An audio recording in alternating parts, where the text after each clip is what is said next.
इधर से सीपत से बलौदा मार्ग पूर्ण रूप से जर्जर हो गया है।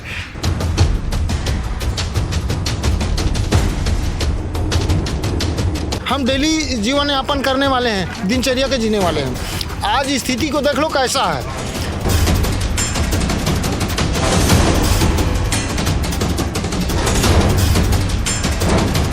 डस्ट खा खा के परेशान हो रहे हैं। अस्थमा जैसी बीमारियां निकल कर सामने आ रही है। प्रभावित गांव हैं, उसके अंडर में और 7 गांव, उसके अंडर से 7 गांव और हम लोग प्रभावित हैं, जिसको नहीं लिया गया है।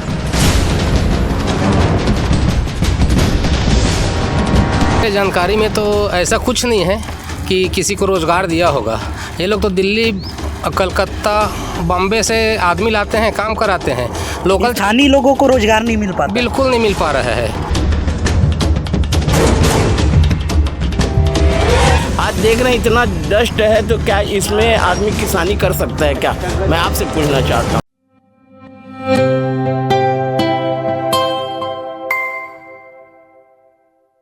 बिलासपुर जिले के सीपत गांव में स्थित एनटीपीसी प्लांट के खिलाफ स्थानीय लोगों का गुस्सा फूट पड़ा है। पिछले 24 सालों से एनटीपीसी सीपत प्लांट क्षेत्र में राखड़ और धूल का बड़ा संकट बना हुआ है। एनटीपीसी प्रबंधन भले ही मीडिया में क्षेत्रवासियों के खुशहाल जीवन का दावा करता है, लेकिन हकीकत कुछ और ही है।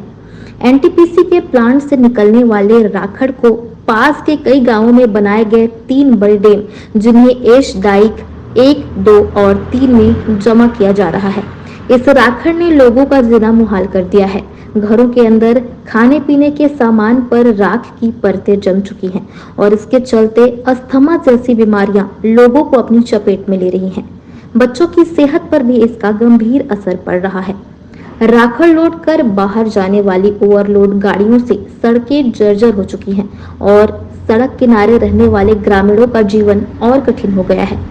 स्थिति से परेशान सीपत क्षेत्रीय ट्रांसपोर्ट एसोसिएशन ने इस ओवरलोडिंग के खिलाफ पिछले 1 महीने से आवाज उठा रखी थी, लेकिन कार्रवाई न होने के कारण अब ये लोग अनिश्चितकालीन हड़ताल पर बैठ गए हैं। 13 नवंबर से एसोसिएशन के लोग इस डाइक 2 के पास धरने पर डट गए हैं और मांग कर रहे हैं कि ओवरलोड वाहनों पर रोक लगाई जाए। एसोसिएशन के लोगों का कहना है कि एनटीपीसी प्रबंधन के अधिकारियों की सहमति से ओवरलोड गाड़ियां लगातार राखड़ का परिवहन कर रही हैं। रफ्तार में सीजी में किए गए इस ग्राउंड रिपोर्ट की वीडियो देखिए और समझिए कि क्षेत्र के लोग इस एनटीपीसी प्लांट के आने के बाद कितने खुश नजर आते हैं। और यह भी सुनिए कि ट्रांसपोर्ट एसोसिएशन अनिश्चितकालीन हड़ताल के विषय में क्या कुछ जानकारियां देते हैं।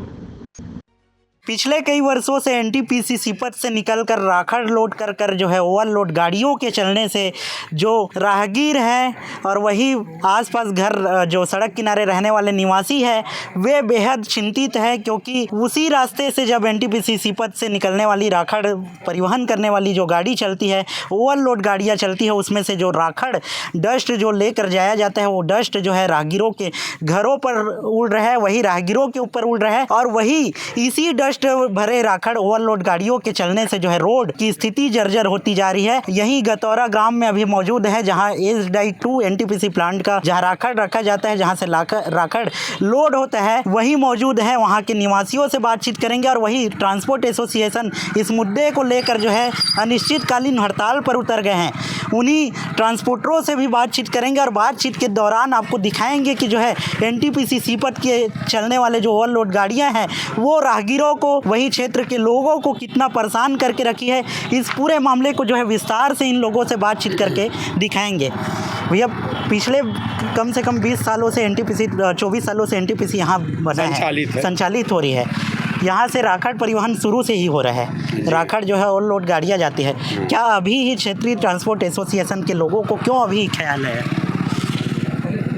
पहले नहीं चलता था, हम लोगों ने भी चलाया है। पेंड्रीडी बाईपास तरफ ले जाते थे, माने रोड में 4 लेन में, तो उस टाइम में नहीं चल रहा था। इस कुछ दिनों से चल रहा है। माने कितना दिन हो गया यहाँ ओवरलोड? 2 साल करीब से चल रहा है। लेकिन ये ओवरलोड अंडरलोड में माने ठेका लेके और ओवरलोड चलवा रहे हैं, रेट भी कम दे रहे हैं। तो इसलिए हम लोगों को लगा कि नहीं माने ये गलत हो रहा है माने, क्योंकि अंडरलोड में टेंडर करके ओवरलोड चलवा रहे हैं तो रेट भी हमको उचित नहीं मिल पा रहा है। ओवरलोड से हम लोगों का गाड़ी भी क्षति हो रहा है, जिसके चलते हम लोग चलाने में असमर्थ हैं। आज ओवरलोड की समस्या को लेकर सड़क पर उतरे हैं, जी, इसको लेकर क्या कहना चाहते हैं? नहीं, इसको लेकर हम लोगों ने शासन प्रशासन को, बिलासपुर ज़िले के सभी संबंधित अधिकारियों को माने आवेदन दिया था कि ओवरलोड बंद होना चाहिए करके और अंडरलोड चले। चूँकि ये असंवैधानिक है, ओवरलोड का कानून में असंवैधानिक है, तो इसलिए ओवरलोड नहीं चलना चाहिए, बंद होना चाहिए। तो उन लोगों ने आश्वासन दिया था, 15 दिन का टाइम भी मांगा था। उसके बाद भी किसी प्रकार का कार्यवाही नहीं होने के कारण ओवरलोड गाड़ियों को ही मात्र रोकने के लिए माने NTPC राखड़ डैम से जो गाड़ी निकल रही है परिवहन, उसको ही रोकने के लिए हम लोग आवेदन दिए हैं। 11 तारीख को दिए हैं, 11/11/2024 को। और उसके बाद अभी माने 13 तारीख के लिए हम लोग दिए थे कि उस दिन से रोकना प्रारंभ करेंगे यदि 12 तारीख तक कार्यवाही नहीं होता तो। कितने गाड़ी रोक लिया? अभी आप लोग अनिश्चितकालीन हड़ताल पर हैं यहाँ लोग। लेकिन इसमें क्या है, यहाँ से सीपत NTPC से 500-600 गाड़ी प्रतिदिन निकल रही है, तो 2-3 गाड़ी के कार्यवाही से इसमें समाधान होना नहीं है। यहाँ से 500-600 जब गाड़ी निकल रही है, जैसे कि मान लो कोई 100 आदमी के ऊपर में शिकायत है, उन्होंने अपराध किया है 100 आदमी के प्रति में, तो वो 100 आदमी किए हैं तो 100 आदमी की कार्यवाही होगा, ना कि 5 आदमी पे। तो यहाँ पे 1-2 कार्यवाही से इसका समाधान निकलने वाला नहीं है। तो जब तक ओवरलोड नहीं बंद होगा तब तक हम लोग यही रोड में रहेंगे अनिश्चितकालीन। और ग्राम लगरा से ग्राम कुली तक माने पूरा हम लोग गांव-गांव में भी ओवरलोड गाड़ियों को रोकेंगे, सूचना भी दे दी है। NTPC से जब बात करो ओवरलोड गाड़ियों को के विषय में, तो NTPC कहती है वे ब्रिज बनाए हैं, वे ब्रिज में चेकिंग हो रहा है, जिसके बाद भी क्यों चल रही है गाड़ी? ओवर ब्रिज धर्म कांटा के बाद कल TI साहब आए थे और क्षेत्रीय परिवहन अधिकारी आए थे। उन्होंने उनके सामने में कांटा किए तो ओवरलोड गाड़ियां थी, जिसके संबंध में बोले कि आप माने उन गाड़ियों का पर्ची निकालिए और पर्ची में अंडरलोड दीजिए, हमको भी सहूलियत होगा। क्योंकि रोड में जब यदि रोकेंगे, कोई शिकायत करता है कि ये ओवरलोड गाड़ी है तो वो पर्ची बता देगा। उसके बाद उन्होंने वासने जो NTPC राखड़ के जिम्मेदार अधिकारी है, उन्होंने आश्वस्त किया था। उसके बाद आज माने 80 टन 55 टन पासिंग है BS6 गाड़ी का 55-30 का। उसके बाद 80-82 टन 2 ठो गाड़ी में क्षेत्रीय परिवहन अधिकारी को सूचना दिए तो कांटा कराए हैं। उसमें इतना ओवरलोड कल बोलने के बाद भी आज उनके सह में उनके सामने से वासने सर के सामने से निकल रहा है उनके ये। और हम लोगों को जो पर्ची लिए हैं उनके कांटा, उसमें भी ओवरलोड लिखा हुआ मिला है, माने उसमें 68 टन कुछ है जबकि 55 टन का है।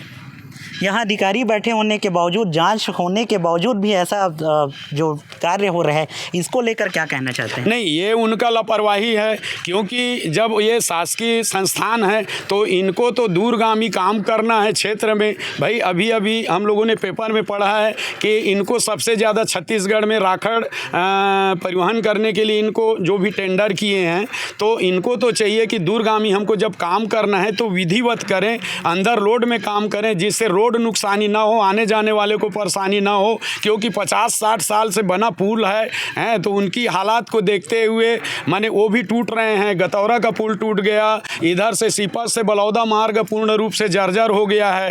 तो ये सब नुकसान हो रहा है इससे, ओवरलोड से। जब क्षमता ही उतना नहीं है, उसके बाद डबल निकाल रहे हैं उससे। मान लो 30 टन का पासिंग है, उसमें 60 टन निकाल रहे हैं, 38 टन का है उसमें 80 टन निकाल रहे हैं। अभी स्थापना दिवस हुआ, 50वां स्थापना दिवस मनाया गया NTPC के द्वारा। उसमें NTPC ने उल्लेख किया, जो पेपर कटिंग आया है मेरे पास, उसमें लिखा है कि जो है NTPC से क्षेत्र के लोग खुश हैं। कितने खुश नज़र आ रहे हैं आपको? नहीं, कोई खुशी नहीं है, क्योंकि लोकल जो व्यक्ति हैं उनको कोई महत्व दिया नहीं जा रहा है। राखड़ सप्लाई में बाहर के लोग कर रहे हैं। अब बाहर से जो गाड़ी ला रहे हैं वो भी 80 टन 90 टन लेके जा रहे हैं। लोकल वाले को कोई उसमें वो महत्व है ही नहीं है। लोकल गाड़ी कोई नहीं चल रही, बाहर की गाड़ी चल रही है इसमें। आपको बता दूं ये सीपत क्षेत्र में स्थित एनटीपीसी प्लांट जो है 50 वर्ष स्थापना दिवस जो है मनाया गया।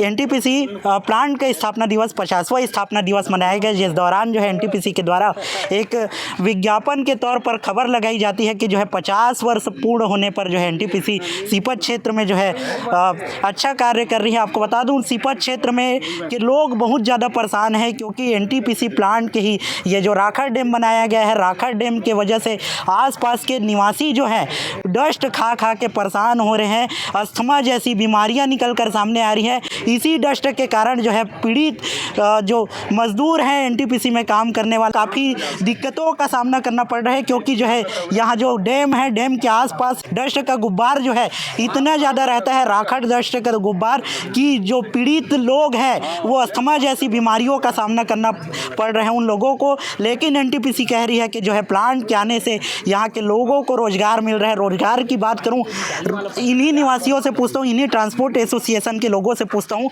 एनटीपीसी कितना रोज़गार देती है, रोज़गार देने की बात कहती है? मेरे जानकारी में तो ऐसा कुछ नहीं है, खोद रहे हैं और बाहर से ला के काम करा रहे हैं। एनटीपीसी एक समय था कि खुल रहे तो हमारे क्षेत्रीय लोगों को काम मिलेगा करके ऐसा मानसिकता था, लेकिन आज के डेट में कहीं कोई किसी को काम नहीं मिल पा रहा है। मैं जिनसे बात कर रहा हूँ ये क्षेत्र के जनप्रतिनिधि भी हैं, इनसे सीधे बातचीत करता हूँ।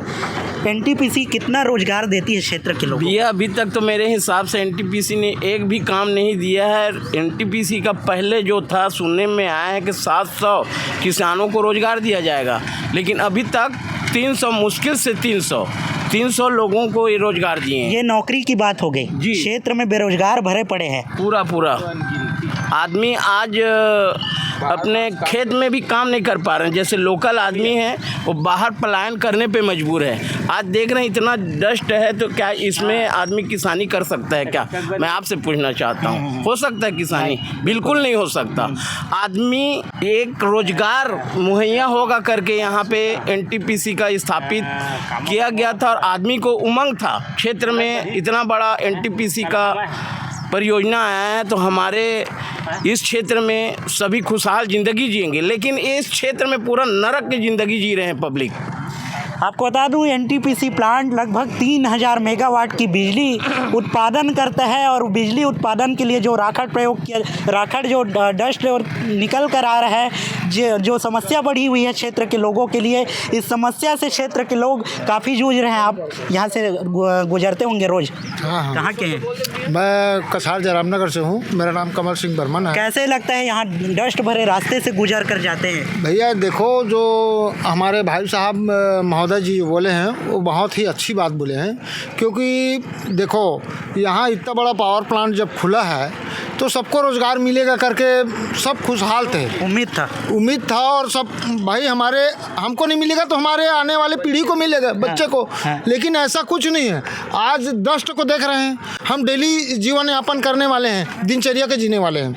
आज स्थिति को देख लो कैसा है ना महोदय?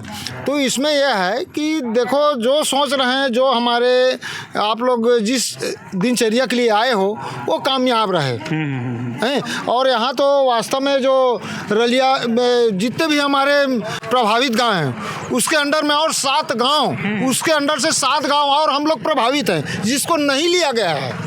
क्यों प्रभावित है? क्यों? देख रहे हो डस्ट धूल पानी ये सब हम लोग को मार रहा है। हाँ। जैसे कछार को नहीं लिया गया है। शिकायत नहीं करते इसका? किसी शिकायत क्या करें भाई, जब प्रभावित गांवों को नहीं ले रहा है तो हम लोग को क्या लेंगे उन लोग?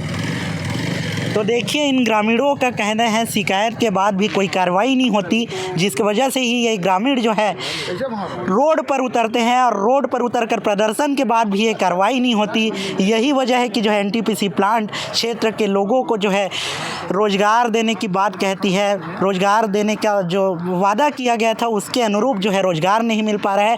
वही ओवरलोड की समस्या आप देख सकते हैं, सामने गाड़ी आ रहा है, डस्ट देखिए कितना डस्ट, राहगीर कितने परेशान होते होंगे होंगे। इस डस्ट भरे रास्ते को देखकर समझिए पूरा धूल का गुब्बार जो है इस रास्ते पर है, लेकिन एनटीपीसी प्लांट के अधिकारी यहाँ उपस्थित नहीं होते और इन ग्रामीणों की समस्या नहीं देखते। इसी वजह से जो है ये समस्याएं बढ़ती जा रही है।